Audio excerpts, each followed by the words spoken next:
В системе образования республики прогрессирующее старение кадров. Квалифицированные специалисты эмигрируют в другие регионы и отрасли. Особенно остро нехватка молодых педагогов ощущается на селе. Год назад главы районов Чувашии взяли на себя обязательства по привлечению свежих кадров и даже подписали соответствующее соглашение с профильным министерством. Но не всем удалось такое обещание выполнить. Те, кто с заданием не справился, сегодня держали ответ перед главой республики. В этом учебном году в системе образования Чувашии появилось 240 молодых специалистов. Получается, что сегодня каждому шестому педагогу, стоящему у доски, еще не исполнилось 35 лет. Больше других преуспели в плане привлечения свежих кадров в столице Чувашии, Новочебоксарске, Комсомольском, Алатырском и Канашском районах. Среди аутсайдеров оказались Козловский, Шумерлинский, Марпасадский, Ядринский и Яльчикский. У нас средний возраст учителей гимназии номер 1 был в прошлом году более 50 лет.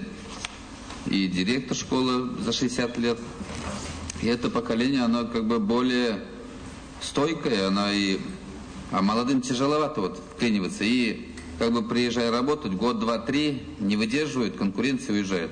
Поэтому сейчас принимаем ряд мер, чтобы как бы и омолаживать и директорский корпус. Впрочем, на фоне других районов ситуация в Марпасадском выглядит не столь удручающе. В 2011 году там в школы пришли работать 2 учителя, в 2012 – 3.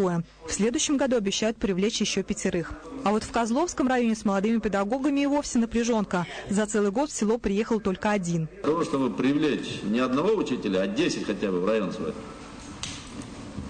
Ну, встреча с нашими выпускниками, встретились, с нашими земляками, да. Улыбнулись. Завершилась встреча. Дальше что? Забыли, что нужно привлекать специалистов. Или что? Может, 2 ставить.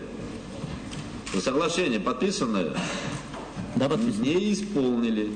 Заманить молодежь в сельские школы можно высокими зарплатами или подъемными, предоставлением жилья или хотя бы субсидиями на его покупку. Кажется, выход есть, но на деле все снова упирается в деньги. В направлении поддержки молодых учителей мы действительно сейчас и предусматриваем подъемные в размере 5000 рублей, плюс 100% надбавка к окладу. С учетом нашего бюджета будем, прежде всего, формы материального поощрения.